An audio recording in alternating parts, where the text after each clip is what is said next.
Wake up to reality.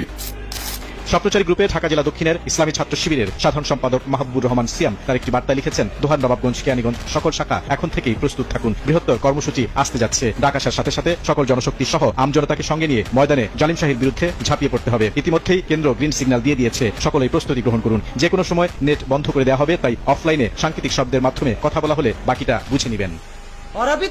এই অভ্যুত্থানের রাজপথে থাকা, পরামর্শ দেওয়া, গুরুত্বপূর্ণ পদক্ষেপে সহযোদ্ধার মতো ভূমিকায় থাকার কাজগুলো করেছিল বাংলাদেশ ইসলামী ছাত্র শিবির।